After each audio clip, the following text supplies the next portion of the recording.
چوتھی چیز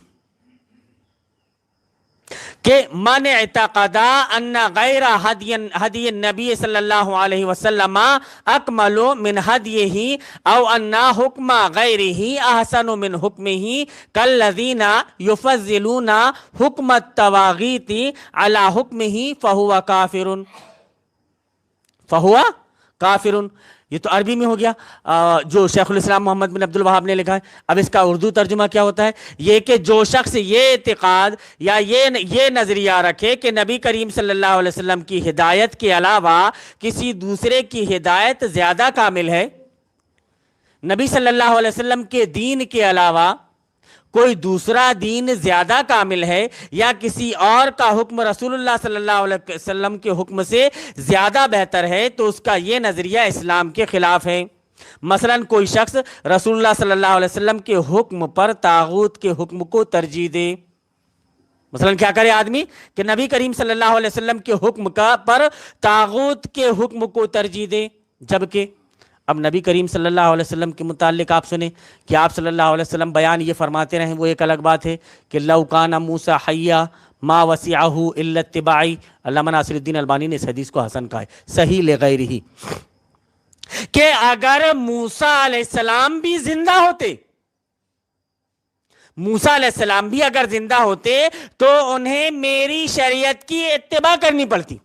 کس کو؟ ایک نبی کو، ایک نبی کو. اور ایک عام آدمی آ کر ایک الگ شریعت بنا لے تو اس کو نبی کریم صلی اللہ علیہ وسلم کی لائی شریعت کی اتباع کرنا ضروری نہیں ہے. ایسی کوئی دلیل؟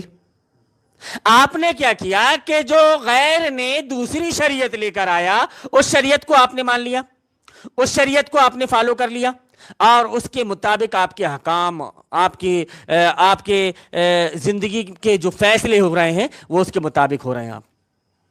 اب آپ یہ کہتے ہو کہ مولانا صاحب مجبوری ہے ہمارا وہاں پر جانا. مجبوری ہے؟ کیسا مجبوری ہے صاحب؟ آپ کے پاس کتاب اللہ موجود ہے کہ نہیں؟ سنت رسول اللہ موجود ہے کہ نہیں؟ فَإِن تَنَازَعْتُمْ فِي شَيْءٍ فَرُدُّوهُ إِلَى اللَّهِ وَالرَّسُولِ، کہ اگر تم کسی چیز کے سلسلے میں اختلاف ہو جائے تمہارے درمیان، فَرُدُّوهُ إِلَى اللَّهِ وَالرَّسُولِ، تو اس معاملے کو تم اللہ اور اس کے رسول کی طرف لوٹا دو. تو کتاب اللہ تمہارے پاس موجود ہے یا نہیں ہے؟ بتائیے نا بھائی، آپ کے پاس کتاب اللہ موجود ہے یا نہیں ہے؟ کتاب اللہ موجود ہے، آپ اپنے فیصلے کتاب اللہ سے کر سکتے ہو. اس کی مثال آپ یوں لے لیجئے کہ شہر میں 2 ڈاکٹر ہیں، شہر میں 2 ڈاکٹر ہیں. آپ ایسا نہیں ہے کہ کسی ڈاکٹر کو کم سمجھتے ہو، لیکن جس کو زیادہ اچھا سمجھتے ہو اس کے پاس جا کر کے آپ نمبر. تو اس کا مطلب یہ نہیں ہوا مولانا صاحب کہ ہم نے اس کا انکار کر دیا. عملی طور پر تو آپ نے اس کا انکار کر دیا کہ تو بہتر نہیں، یہ بہتر ہے، اس وجہ سے ہم نے اس کے پاس میں نمبر لگایا. آدمی کہتا ہے کہ ٹاپ کے ڈاکٹروں کو دکھا لیا میں نے. کیا کہتا ہے؟ کہ ٹاپ کے ڈاکٹروں کو دکھا لیا. تو جو دوسرے ٹاپ کے ڈاکٹر تھے اس کے نزدیک وہ ٹاپ کے نہیں تھے. تو آپ کے نے ایک شریعت سے اگر فیصلہ کروایا تو آپ کے نزدیک ٹاپ کی شریعت بھیم راؤ امبیڈکر کی بنائی ہوئی ہے. ٹاپ کی شریعت، آپ اس کے بعد فیصلے کے لیے جا رہے ہو. آپ کے پاس ٹاپ کی شریعت کتاب اللہ سنت رسول اللہ نہیں ہے، آپ اس کے پاس میں نہیں آ رہے ہو.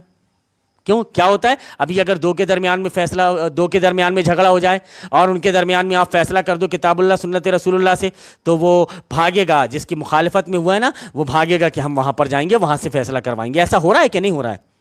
لوگوں کو بولو آپ کہ آپ کتاب اللہ سنت رسول اللہ سے فیصلہ کر لو. نظام جمہوریت نے کیا آپ کے اوپر فرض کیا ہے؟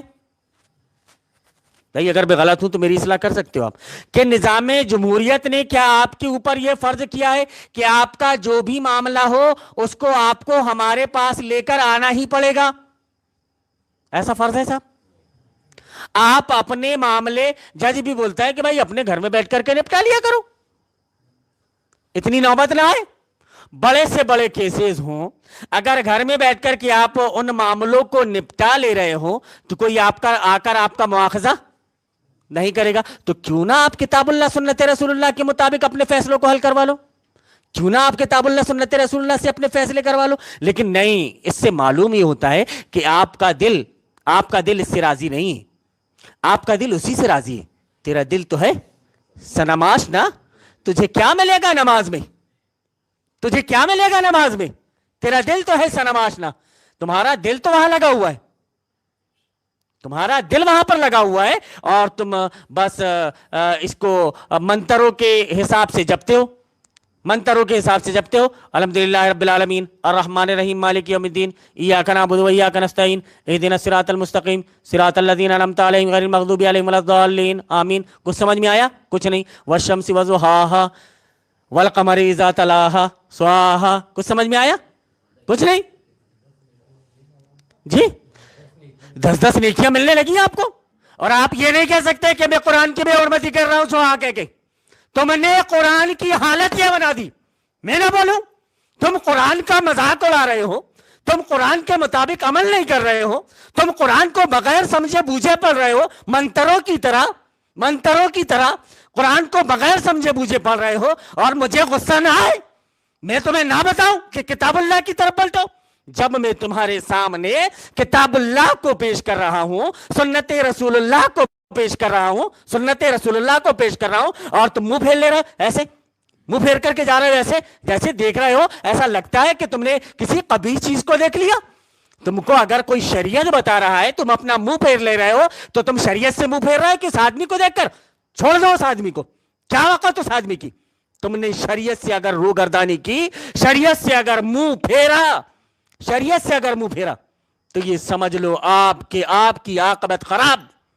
منہ پھیر کیسے سکتے ہو آپ؟ ابھی آگے وہ چیز بھی آئے گی، لیکن اس بات کو میں نے آپ کے سامنے کہ نبی کریم صلی اللہ علیہ وسلم کی ہدایت کے علاوہ کسی دوسرے کی ہدایت زیادہ کامل ہے، یا کسی اور کا حکم رسول اللہ صلی اللہ علیہ وسلم کے حکم سے زیادہ بہتر ہے، تو اس کا یہ نظریہ اسلاف ہے۔ مثلا کوئی شخص رسول اللہ صلی اللہ علیہ وسلم کے حکم پر طاغوت کے حکم کو ترجیح دے، آج مسلمان اس کو ترجیح دے رہے ہیں۔ میں نے آپ کے سامنے موسیٰ علیہ السلام کے بارے میں وہ حدیث نبی کریم صلی اللہ علیہ وسلم کی بیان کی، غالباً اس کے راوی عبداللہ ابن مسعود رضی اللہ تعالیٰ عنہ۔ بہرحال جو بھی ہو، تو لیکن علامہ ناصر الدین البانی نے اس حدیث کو حسن کہا ہے کہ لو کان موسیٰ حیا ما وسعہ الا اتباعی، کہ اللہ رب العالمین کے نزدیک موسیٰ علیہ السلام بھی اگر آ جائیں تو جب تک وہ شریعت محمدی کو فالو نہیں کریں گے وہ کامیاب نہیں ہو سکتے، ان کے لیے یہ بات کافی نہیں ہوگی۔ اگر وہ اپنی شریعت موسوی پر بھی عمل کریں گے تو وہ کامیاب نہیں ہو سکتے، انہیں اتباع کرنی پڑے گی نبی کریم صلی اللہ علیہ وسلم کی۔ ایک آیت آپ بہت سنتے ہیں، الیوم اکملت لکم دینکم واتممت علیکم نعمتی ورضیت لکم الاسلام دینا، کہ اللہ رب العالمین نے جب اپنے دین کو کمپلیٹ کر دیا، مکمل کر دیا۔ آپ کیسے کہہ سکتے ہو کہ دین اسلام مکمل نہیں؟ کیسے کہہ سکتے ہو آپ کہ کسی چیزوں کے بارے میں اس میں یہاں پر موجود نہیں، باتیں موجود نہیں؟ ہاں، تو دل تمہارا یہ چاہتا ہے کہ شریعت محمدی کے مطابق فیصلے نہ ہوں، امبیڈکر کے قانون کے مطابق فیصلے ہوں، تو پھر ٹھیک ہے، چلے گا۔ ایسی صورت میں آپ دائرہ اسلام سے خارج ہو گئے۔ اللہ رب العالمین سورہ آل عمران کی آیت نمبر 19 کے اندر بیان فرماتا ہے کہ ان الدین عند اللہ الاسلام۔ ہاں، تو مولوی صاحب آپ اس آیت کو تھوڑا بدل دیجیے، آپ خود بدلتے نہیں، خوراک کو بدل دیتے ہیں۔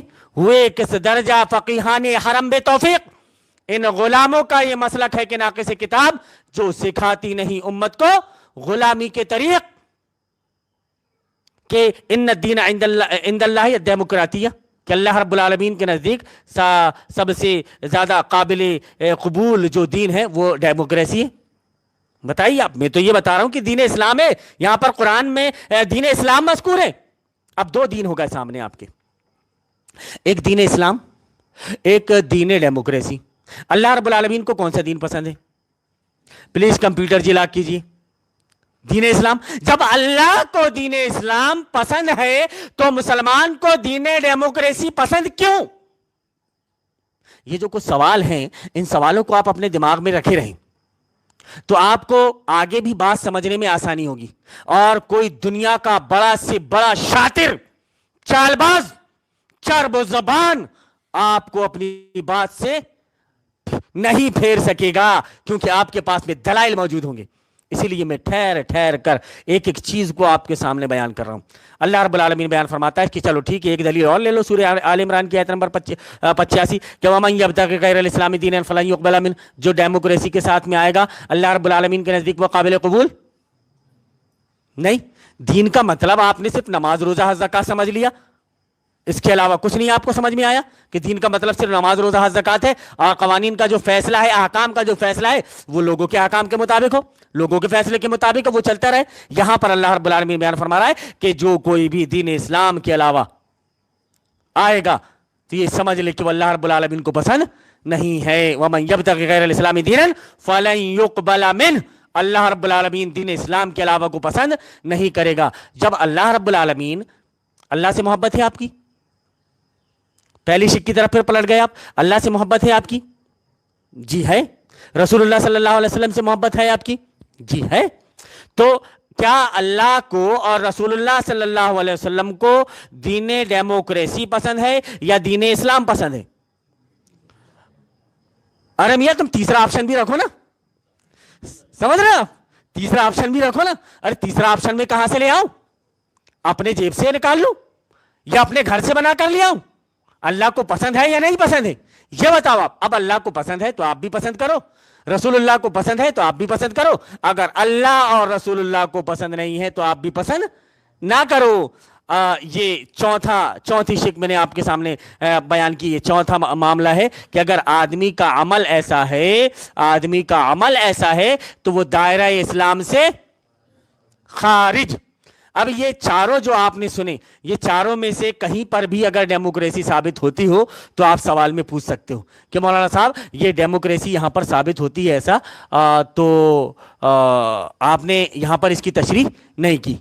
یا حدیث میں ایسا آتا ہے کہ ڈیموکریسی بھی آئے گی اگر تمہارا اس پر ایمان ہوگا تو تم سچے پکے سچے مومن ہوگے.